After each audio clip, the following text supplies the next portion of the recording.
What's up, guys? Welcome to the Stay Jolly podcast. But today, it's going to be a different type of video.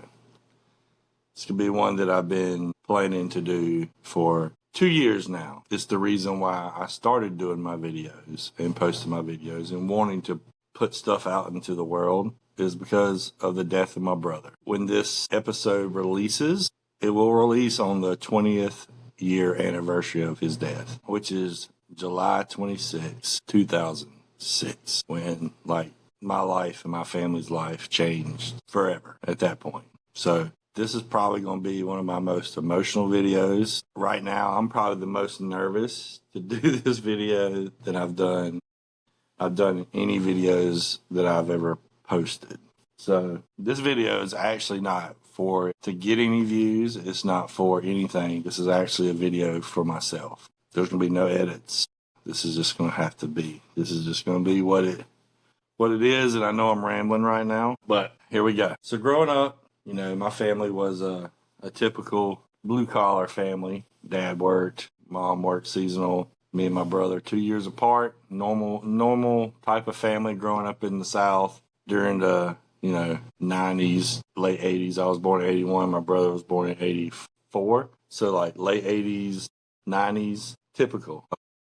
My family, we wasn't rich by any means, but we wasn't poor. But I never needed anything. I wanted a lot of things. Me and my brother were 2 years apart. Growing up, we were very close. Growing up, we fought a lot, which is, typical. I mean, we're at home 2 years apart. He always wanted to be like me and all the stuff I did. And I was a typical older brother, leave me alone type deal. But, now looking back on things, it's it makes you sit back and think about things sometimes. But so growing up, we were, we hated each other, but don't mess with one another because we coming.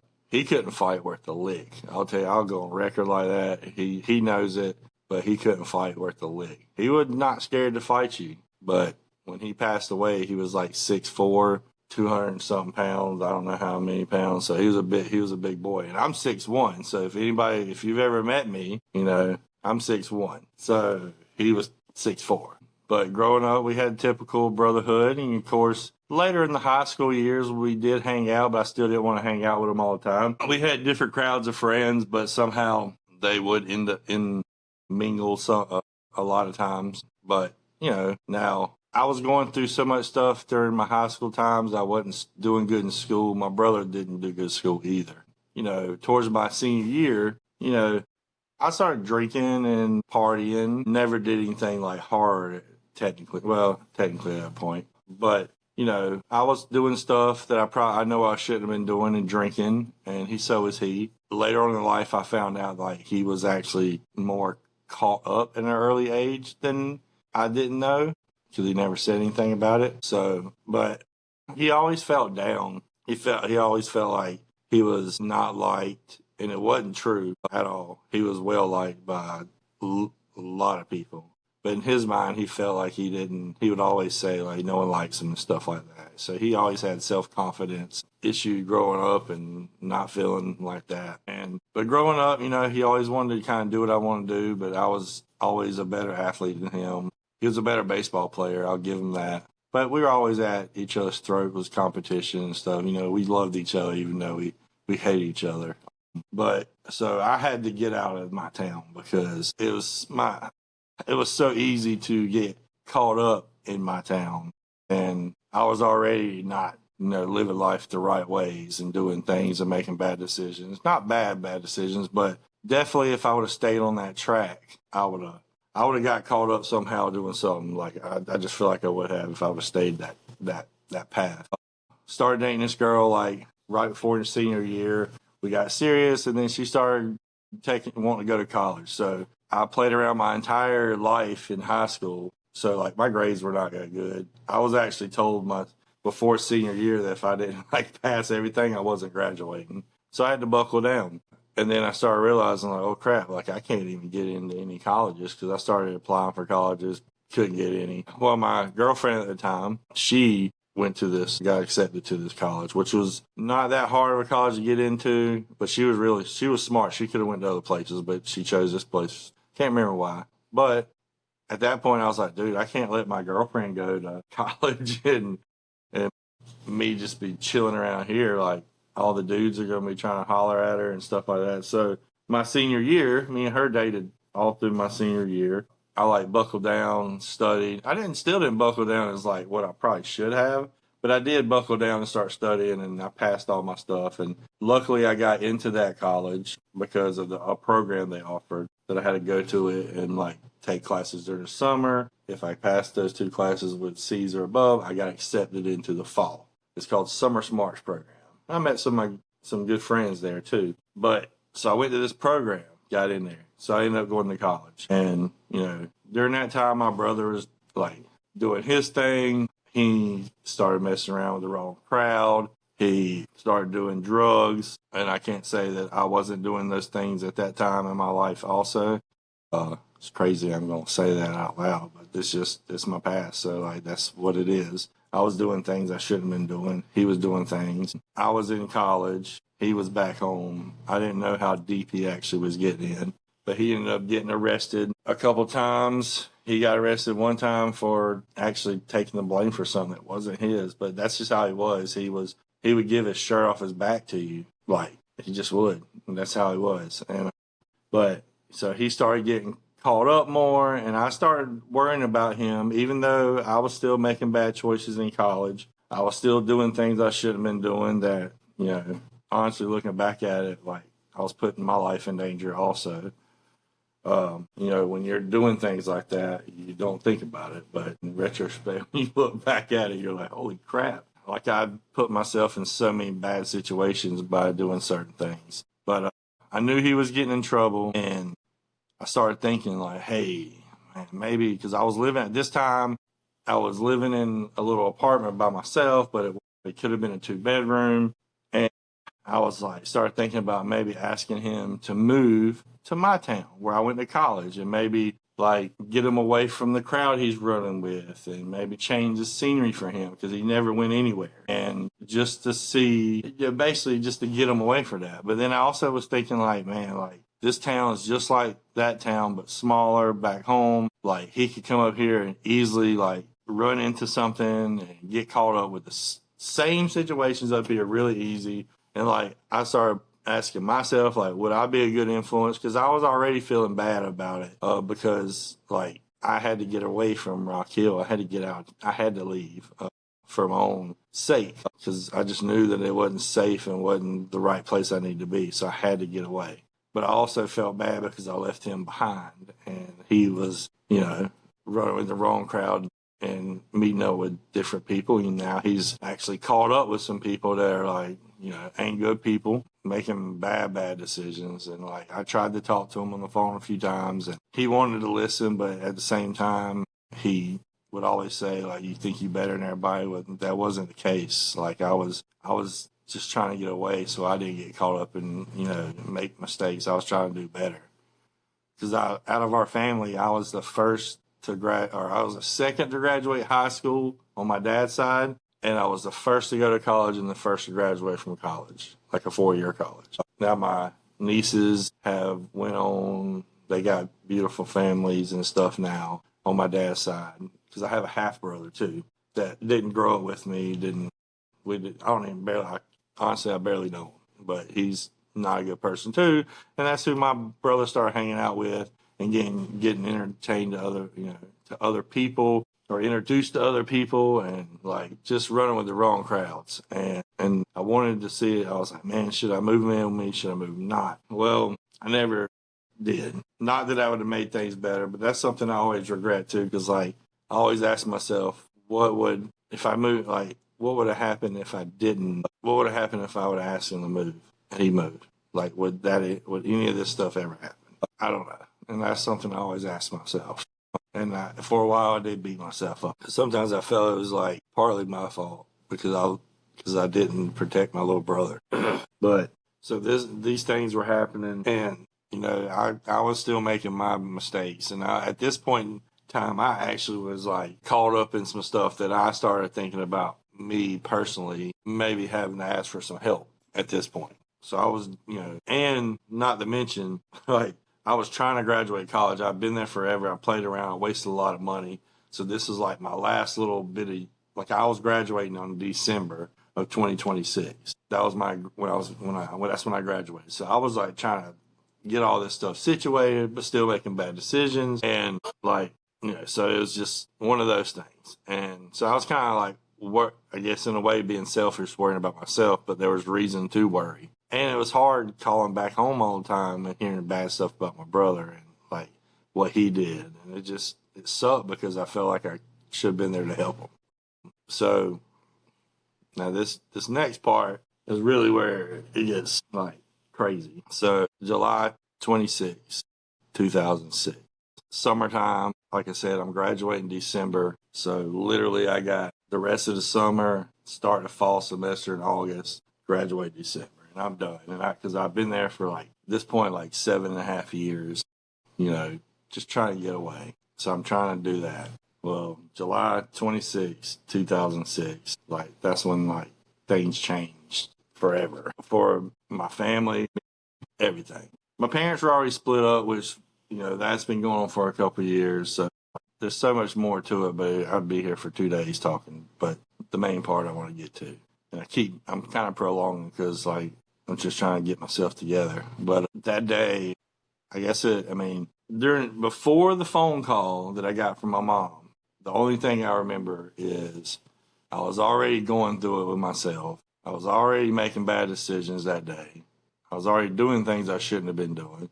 And I just spent the last bit of money I had because I knew I got I was probably getting some money coming up soon or something. I had probably something, but all the money I had was spent on stuff I shouldn't have been spending on, making bad choices already at that point.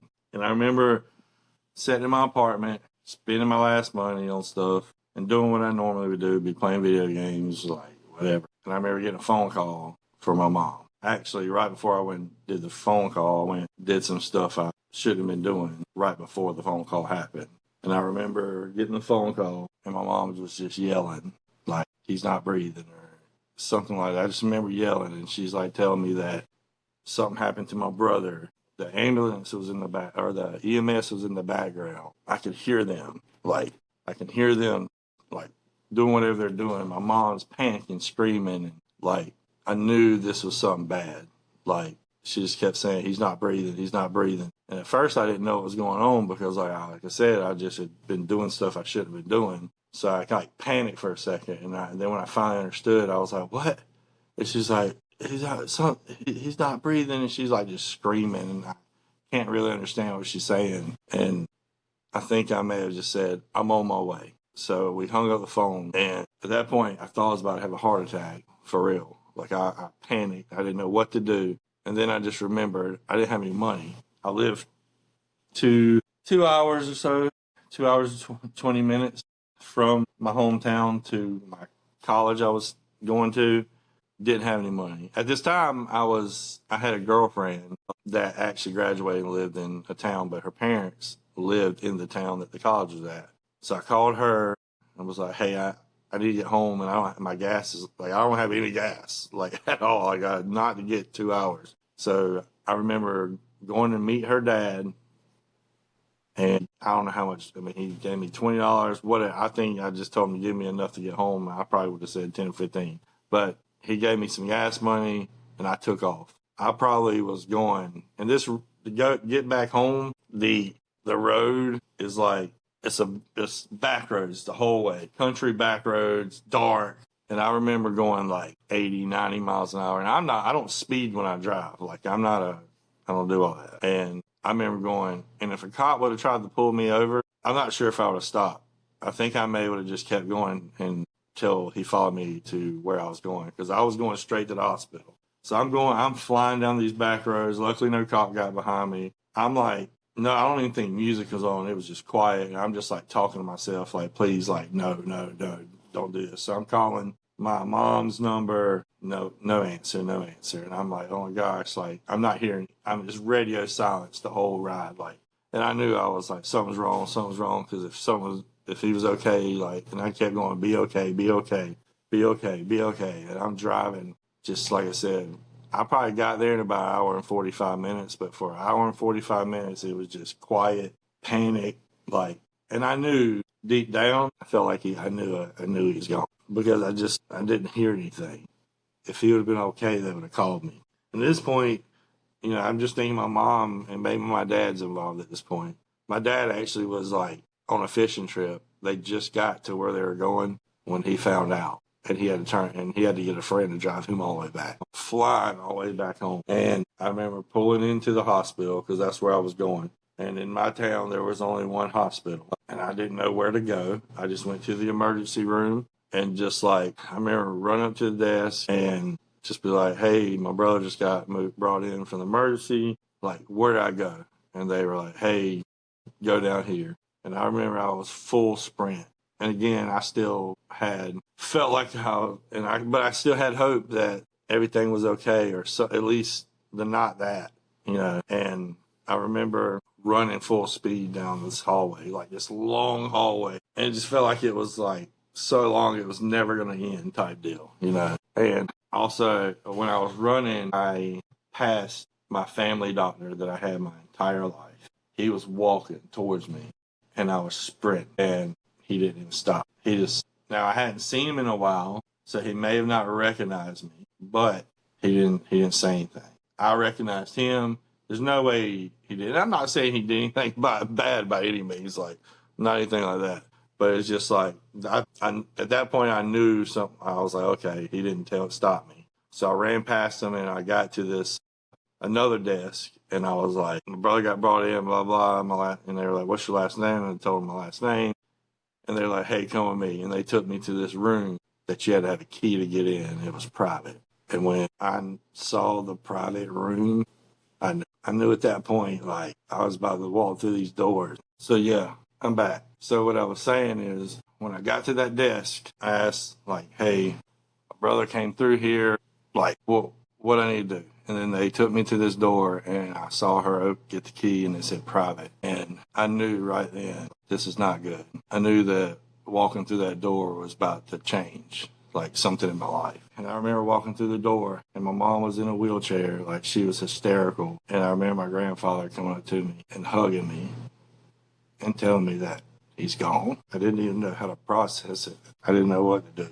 I just froze for a second, and like everything changed like that moment. Like I didn't really feel a feeling.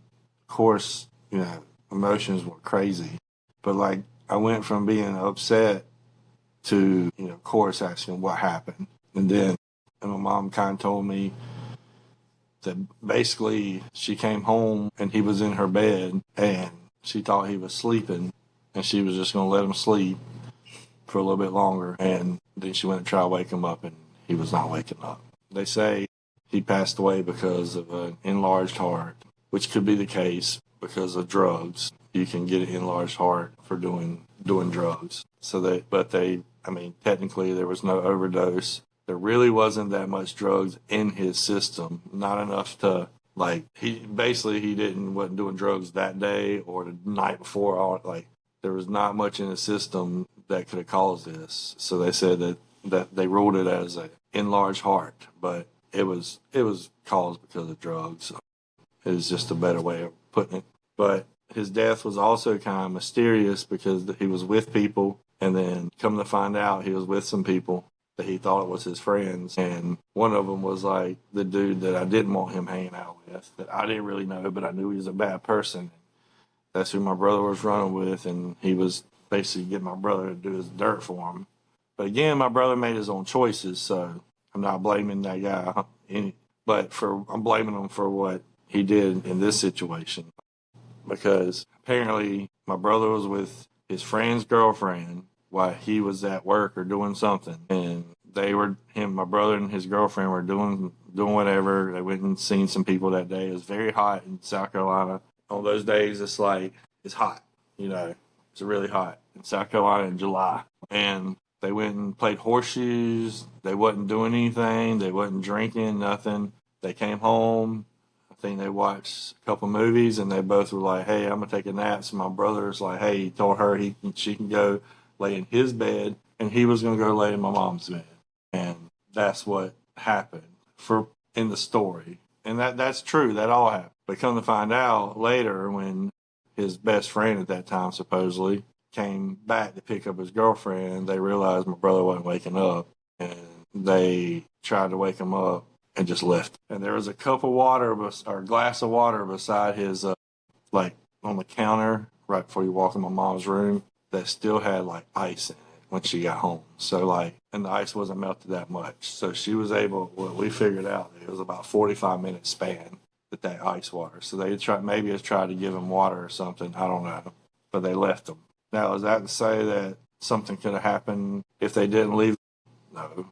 It could have just, but it would have helped. I just don't know how you do that. So, but initially, a while back when I found out, like after I, the initial finding out and it hitting you that my brother's gone, like this is real. I went to anger and I wanted to know what happened. And when I knew that one guy had something to do with it, and come to find out he did. But, and there's, at this point I had anger. I really wanted to go after that dude, but I knew if I did something, like I'm putting myself in a predicament now. Now it's time I have to be strong for my mom now. And at this time, like it didn't really sink in. I don't think I ever dealt with what I'm talking about today right now, because this is the most I've ever talked about it, like openly, that I'm going to put out into the world to watch. So like when this happened, like I just felt like I just pressed it down because I knew I had to be the tough guy. And I had to be there for my mom. I was about to graduate. Like I had a lot going on.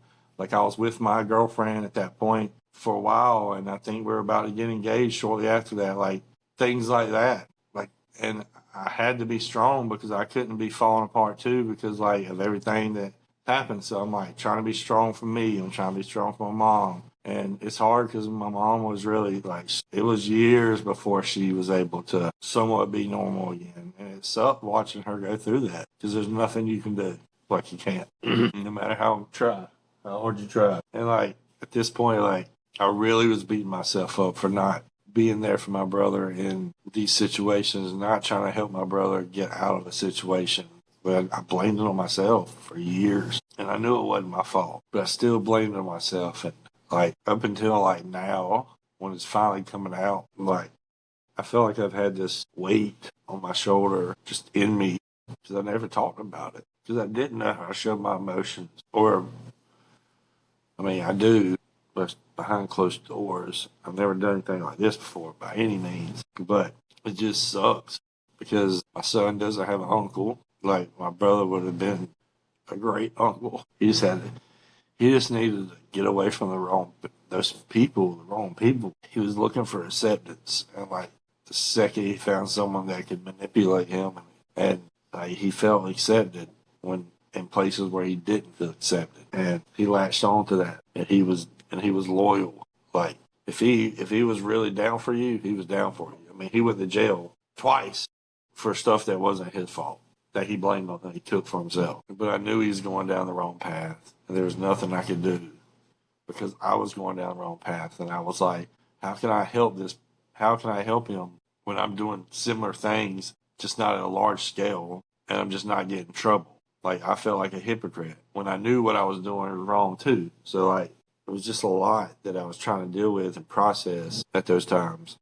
But shortly after the funeral and everything, like, I was a mess. Like, I did, like, straighten up big time, and I graduated in December. But there's always that void. I see people posting all these pictures about their brothers, but I can't. It just sucks. So I feel like I'm missing out. I'm not trying to be selfish about it, but it's like, that's why I hold my friendships, like, so hard now. Because, like, it just, I don't know, just sucks because I do feel like I'm missing out. I feel like my son's missing out. I think everybody that was like in my brother's life's missing out. My brother's missing out. It just sucks because like it's like things you don't think, you may not think could affect your life and affect so many people around you take for granted, and it's easy to make decisions on things when you have no idea like how this can affect you and like people in your life. But that's why I started wanting to do my videos because like I felt like this is something that I needed to talk about. Like this was something that was weighing on me so much. Like I knew I was going to do this video. I knew that I was wanting to do it on the podcast. That's why I started doing the things, because I needed to get this out. And like I started planning for this for 2 years. And then I didn't realize that like this year was the 20th anniversary of it. And I was like, I got to make this video because I don't feel like I can. I feel like not talking about it has been something that's held me back from certain things. I don't know what has held me back, but I just feel like there may be things that I can't get past. I can't get past this, that I need to talk about it and just get it out there and get it out, because I've been holding on to this for 20 years. It just sucks. I mean, he was 20, I was 25 and he was 23 when it happened. I'm like 23 years old. And the other thing that I worry about, and it bothers me, is that in a couple of years, he's going to be gone longer than he was alive. And that bothers me. I don't know why it bothers me, but it does. It's just crazy how things can happen. Like, I just feel like there's so much that he missed out on. Not feel like, I know. There's so much that I needed him for. It's just crazy to think that it's been 20 years. Like, but the cool thing is there are still people who talk about him and still bring him up, other than me and my mom and grandma, which is cool. This definitely was one of the hardest videos that I've ever done. But to be honest with you, I knew it was needed. I knew it was time. But I know he's out there watching. He gives me signs sometimes. I don't actually know it's him, but there's things that I think about regularly. One crazy thing is, when we were younger, I used to hate salt and vinegar chips. Like, hate salt and vinegar. I hated the smell of it, and he loved it. And I remember one time he was like eating them, and I got so mad because he was like eating them near me, and they stunk so bad. Like, we almost got, I'm pretty sure we may have probably fought, got in a fist fight. And I've been doing this for years. And I started eating it in college. I eat salt and vinegar chips all the time. That's technically that's probably my go-to besides hot Cheetos, but salt and vinegar is probably my top chip. He used to cook salmon patties too, and used to stink up the house. That would cause fist fights. There's like when our parents would leave us home alone when we were younger, they had to go to work when it was like a teacher work day. We would fight like cats and dogs all day long, like running through the house, breaking stuff, literally all day long. We would fight, and then we would like tear the house apart.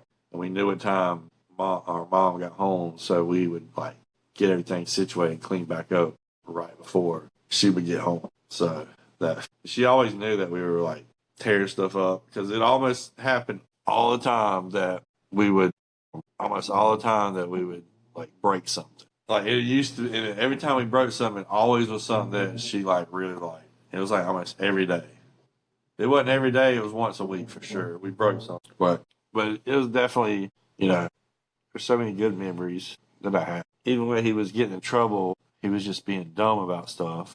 But if he would have kept getting in trouble, he probably would have ended up in jail, where he did actually serve some time in jail. And I got a box of stuff in there that, I found a letter that he wrote my dad from jail. And he was a good person. He just got caught up with the wrong crowd and making terrible decisions. But again, I see why. He was looking for something. He was looking for acceptance, and he found it just in the wrong people, and then making bad decisions like we all make. So the lesson is like, be mindful of the decision you make, because they can change your life and people's life around you. So, and I think about like what it would be like if he was around today. Like, I'm sure he would be coming to see Levi and all this stuff. Because with me being around here, when I moved back close to home, like I know that I would have at least, hopefully he would have been in a situation where I could really be around him because he was that off. But I feel like I would have been able to help him get back to doing the right things. He just needed to be around the right people. But the thing is, he felt like he was around the right people, and he just wasn't. And he didn't like me judging him either, so I had to stop judging who he's around. But yeah, I think that's it, to be honest with you. Like, that was 20 years of just build up. Like, 20 years of build up, or 20 years of stressing, 20 years thinking about this right here. And I feel so much better. Like I said, and I feel guilty by feeling so much better already. But I feel so much better that like I got that off my chest. I talked about it. I did the video kind of how I wanted. I didn't really have a game plan. I just wanted to talk and just see what came to mind and get rid of. And yeah, I feel a whole lot better. And hopefully this could be like closing that chapter of not the chapter of my brother, forgetting my brother by any means, but that chapter of dwelling on things and having that build up inside of me that I haven't really expressed anywhere. Yeah, I feel good about it. So, all right, guys, that's it. So I want to appreciate everybody to, stay in if you stayed this far. I appreciate you, supporting me, and just appreciate you in general in my life. So see you next time. Stay jolly.